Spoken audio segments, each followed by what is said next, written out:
नमस्ते बच्चों। आपने कॉमर्स स्ट्रीम चूज करी है, इसका मतलब है आपको अपने सपने बिल्कुल क्लियर हैं कि आपको आफ्टर 12th क्या करना है। बस बात ध्यान देने की ये है कि आप अब उस स्टेज पे हो जब आपका बैकलॉग से आपका कोई मतलब नहीं, कोई फर्क नहीं पड़ता आपने 9th-10th में आपकी मैथ साइंस कैसी थी।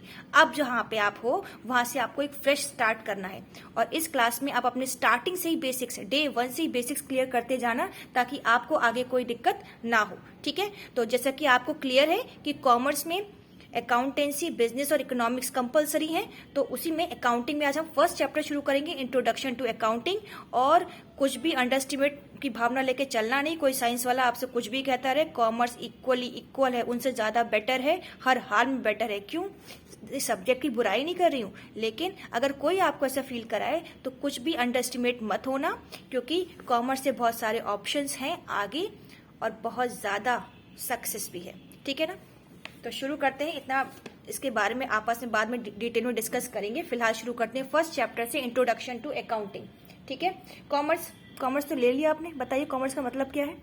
तो कॉमर्स का मतलब है ट्रेड, बिजनेस, और बिजनेस में जो चीजें हेल्प करती हैं वो सब कॉमर्स में आती है। जैसे मैथ एवरीवेयर है, वैसे कॉमर्स भी एवरीवेयर है। ठीक है, बिजनेस में कॉमर्स है, ठीक है, बैंक में कॉमर्स है, इंश्योरेंस जब रिस्क होती है उसमें भी कॉमर्स है, एडवर्टीजमेंट देखते हो उसमें भी कॉमर्स है। ठीक है, warehouse, packaging, toothbrush, toothpaste, इन सब में भी कॉमर्स है। आपकी जो मोबाइल कंपनीज होती हैं जो आपको इसके बारे में डिटेलिंग देती है, सब में कॉमर्स है। तो commerce is everywhere, there are lot of scope. केवल सीए ही नहीं है, इसके कई सारे स्कोप्स हैं जो आप धीरे धीरे जब आप पढ़ोगे तो जानोगे इसके बारे में। फिलहाल हम आते हैं अपने मेन टॉपिक पे। First chapter of accounting theoretical based topic है, चैप्टर है।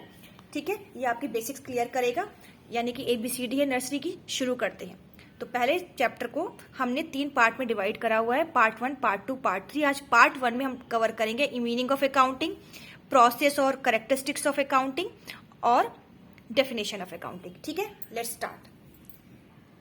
थोड़ा सा उल्टा लगेगा आपको, लेकिन मैं मीनिंग और डेफिनेशन बाद में बताऊंगी, पहले बताऊंगी प्रोसेस और कैरेक्टरिस्टिक्स ऑफ अकाउंटिंग। जब आप प्रोसेस और कैरेक्टरिस्टिक्स समझ जाओगे तो आराम से डेफिनेशन भी बन जाएगी और मीनिंग भी बन जाएगी। तो शुरू करते हैं। Process of accounting. अकाउंटिंग का पहला स्टेप होता है identification of financial transaction and events. सबसे पहले जो पर्सन है अकाउंटिंग में वो आइडेंटिफाई करता है कि जो भी ट्रांजैक्शन हुआ वो फाइनेंशियल है या नहीं है, या जो भी इवेंट हुई वो फाइनेंशियल है या नहीं है। फॉर एग्जाम्पल, 2 एग्जाम्पल देखिए। सेल, बिजनेस सेल 2,50,000, क्या ये फाइनेंशियल है? ऑब्वियसली फाइनेंशियल है। ठीक है, ये बिजनेस के लिए सेल जो है वो पैसा लेकर आ रही है। दूसरा, फाइट बिटवीन 2 एम्प्लॉइज, क्या ये फाइनेंशियल है? नहीं, तो इसकी रिकॉर्डिंग अकाउंटिंग में नहीं होगी। तो फिलहाल तो रिकॉर्डिंग की बात नहीं करी है, पहले तो हमें आइडेंटिफाई करना है। तो आप ये आइडेंटिफाई करो कि कौन सा ट्रांजैक्शन फाइनेंशियल है या नहीं है। उसके बाद जब आपने आइडेंटिफाई कर लिया, फिर आपको करना है मेजरिंग द आइडेंटिफाइड ट्रांजैक्शन। जो ट्रांजैक्शन आपने आइडेंटिफाइड करा है उसको मेजर करो। किससे मेजर करें? अगर आप इंडिया के हो तो आप रुपीज में मेजर करोगे, अगर आप किसी और कंट्री के हो तो वहां की करेंसी जो भी होगी उससे मेजर करोगे, डॉलर में, यूरोज में, वट कितने अमाउंट का है। ठीक है ना? उसके बाद आपने मेजर भी कर लिया कि हाँ भैया 6,000 का है, आइडेंटिफाई भी कर लिया। अब क्या करोगे? बस छोड़ दोगे? क्या दिमाग में याद रहेगा? नहीं। तो फिर हमें वो चीज रिकॉर्ड करनी पड़ती है बुक्स ऑफ अकाउंट्स में। ठीक है ना? तो रिकॉर्ड करते हैं उस ट्रांजेक्शन को, और उसको हम जहाँ रिकॉर्ड करते हैं उस बुक को कहते हैं जर्नल। क्या कहते हैं? जर्नल। जर्नल में हम सारी वो एंट्रीज करते हैं जो फाइनेंशियल नेचर की होती हैं, जिनको मनी में मेजर किया जा सकता है, जैसे कि salary, purchase, sale, rent paid. ठीक है, ये सब हमने रिकॉर्ड कर लिया। तो यानी कि बड़े से रजिस्टर में सारे ट्रांजैक्शन बिजनेस के रिकॉर्ड हो गए। अब अगर हमको किसी पर्टिकुलर के बारे में जानकारी चाहिए तो हमें उसको क्लासिफाई करना होता है। जैसे बैंक में हमने सबके खाते तो खोल लिए, लेकिन ये इसका खाता है, ये इसका खाता है, इसके लिए हम क्लासिफाई करना शुरू करते हैं। ये सेल का अकाउंट खोल दिया जाता है क्लासिफिकेशन में, परचेज का अलग खोल दिया जाता है, सैलरी का अलग।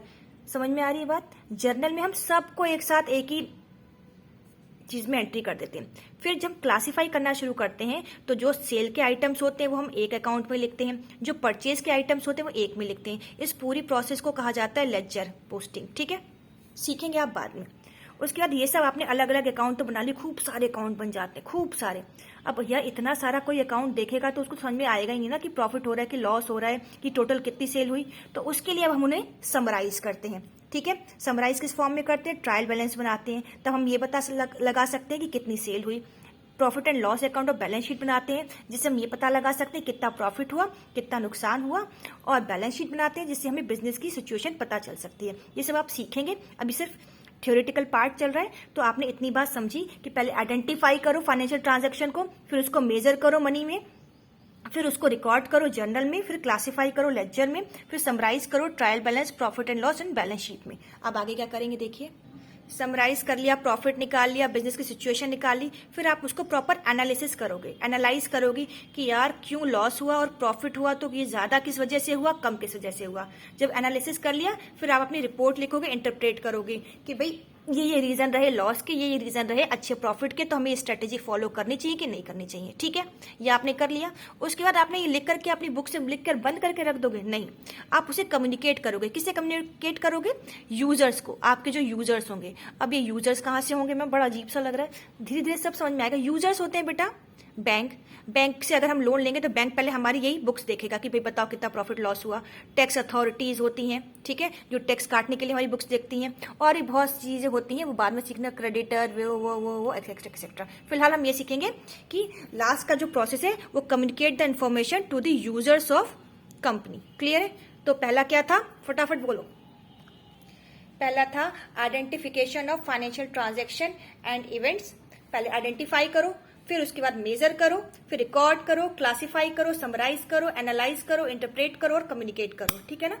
मेरे एक फ्रेंड ने मुझे इसका एक ट्रिक भी बताई थी। आई एम रणछोड़ दास चांचर, शिमला आया चतुर। आई से अगर आप फॉलो करना चाहो तो मैं आपको कमेंट में मेंशन कर दूंगी, अदरवाइज डिस्क्रिप्शन जाने की इतनी ट्रिक याद करोगे सब भूल जाओगे। फटाफट ऐसी दिमाग में एक पिक्चर बना लो। आइडेंटिफाई करो, अच्छा आइडेंटिफाई करना है, फिर क्या करना है, मेजर करो, अच्छा फिर रिकॉर्ड करो, फिर क्लासिफाई कर दो, समराइज कर दो, इंटरप्रेट कर दो, ठीक है, एनालाइज कर दो और कम्युनिकेट कर दो। यही है characteristics and process of accounting. अब आते हैं इससे हम मीनिंग पे। मीनिंग ऑफ अकाउंटिंग देख लो भाई। अकाउंटिंग इज प्राइमरली, अकाउंटिंग जो प्राइमरली हम कंसर्न करते हैं, किस बात से कंसर्न करते हैं, उसमें हम करते हैं recording of financial transaction. Financial transaction को रिकॉर्ड करते हैं, समराइज करते हैं, कम्युनिकेट करते हैं, किसको, यूजर्स को। ये तो मीनिंग हो गई। इसमें तुम आगे पीछे कुछ भी घुमा फिरा के लिख सकते हो, ठीक है। लेकिन जब हम डेफिनेशन की बात करते हैं तो वहां एक वर्ड भी इधर से उधर नहीं होना चाहिए, ठीक है ना। तो देखो ये एक डेफिनेशन आपको पक्के से याद होनी चाहिए, क्वेश्चन में आ जाता है। According to AICPA, American Institute of Certified Public Accountants, इन्होंने क्या कहा था, बस ये हमें याद करना है और अभी के अभी याद करना है। पहली line, accounting is the art of, accounting is the art of, accounting क्या है, आर्ट है। याद हो गया? किस बात की आर्ट है भाई, रिकॉर्डिंग, क्लासिफाइंग एंड समराइजिंग। ये तो आपको याद है, recording, classifying, summarising. Accounting is the art of, किस चीज की आर्ट है भैया, रिकॉर्डिंग की है, क्लासिफाइंग की है और समराइजिंग की है। अच्छा, कैसे भी कर दे, नो नो नो, ऐसे नहीं, इन्हें सिग्निफिकेंट मैनर में रिकॉर्ड करना है। ओके, फिर और क्या होना चाहिए, and in terms of money, money के टर्म्स में होनी चाहिए भैया, ठीक है। ओके, फिर जो ट्रांजैक्शन एंड इवेंट्स है वो कैसे हो, अरे भाई एटलीस्ट वो फाइनेंशियल करेक्टर के हो और उससे रिजल्ट इंटरप्रेट होता हो, ठीक है। तो इस तरीके से आप डेफिनेशन याद करो, अभी के अभी करो। Accounting is the art of, बोलिए, accounting is the art of, किस चीज की आर्ट है, रिकॉर्डिंग की, क्लासिफाइंग की एंड समराइजिंग की, ठीक है। ऐसे ही कर दें ना, इन ए सिग्निफिकेंट मैनर। अच्छा, और किस टर्म्स में, मनी के टर्म्स में।